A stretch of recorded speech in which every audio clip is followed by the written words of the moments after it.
drive back to start finish line. It's still Blaney. Can Larson make that high line work and get around Cindric? He hasn't done it so far. He tried on the front straightaway, then lost his steam, tucks back in line third. Austin Cindric around him. The first two-wide battle in the top 10 is Ricky Stenhouse Sr. up high, Ross Chastain down low for 7. Stenhouse doing a great job here this afternoon in his car. He's locked on to the back of Elliott, and they move to the bottom of the racetrack, but Stenhouse on the move to the outside now. Stenhouse roaring off the top of the racetrack in turn 4. He swings around Chase Elliott. Now we'll try to chase down Joey Logano with 5 laps to go in stage number 1. But the confrontation up front getting tighter as Kyle Larson nails the wall. Trouble in turn 2. It looks like the right front tire went down. There are flames coming out of the front of the Chevrolet of his. And now Chase Briscoe, another playoff contender, just slams his rear end. Kyle Larson was at turn 2, looked pointed fine, and then nosed straight ahead for the wall. All of a sudden, hit it hard. Flames came out. Chase Briscoe, as he spun in front of the field, saw this, tried to woe down, and slammed his back. Both playoff contenders in the front and the back of the playoffs are now out of today's race. Larry McReynolds, no contact initiated there. That looks like maybe a tire going down, maybe? Yeah, I mean, that's certainly what it looks like. 56 laps into this run. Didn't anticipate any tire issues. This is the same tire combination we ran here back in February. But that's the guy that came in seated number 1, so this is going to be a big hit for that 5 car, and I get a feeling this is probably going to end the stage.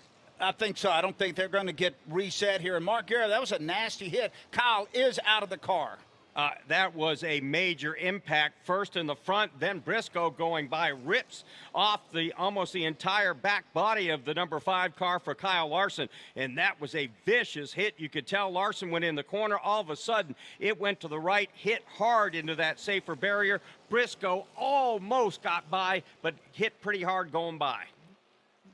No question, looking at that replay, that's a right front tire. There is no question. That thing just went dead right. Yeah, that was a hard right-hand turn, and then Briscoe comes along. I don't even think he touched the brake when he hit Kyle Larson on that secondary crash there. He's still maintaining full speed. Man, that is a tough break for Kyle Larson, but he had 40 playoff points. Chase Briscoe did not have that kind of cushion coming into this race. But going back to media day on Wednesday for these 16 playoff drivers, I spoke with every one of them, and every one of them used 2 common words: unknowns about this round and concerns, starting it here at a 1.5 mile super speedway, Atlanta Motor Speedway. Well, you've already seen one of the top contenders, as Mark said, Kyle Larson, done for the day. Chase Briscoe is also done in opposite situations, but that is effectively right now here, as we have completed 57 laps, narrowed it down to 14 drivers battling to advance in the playoffs. Well, I don't think we've ever had a playoff start this tight, because Ryan Blaney, who was in 5th, all the way back to Martin Truex Jr., who was 16th, separated by 14 points. I said it this morning. That's going to change dramatically by the end of stage 1, and it certainly looks like it will. Yeah, it already has changed. Briscoe came into the race, Doug, ranked 13th among the 16 playoff drivers, only 5 playoff points. Larson, number 1 with 40.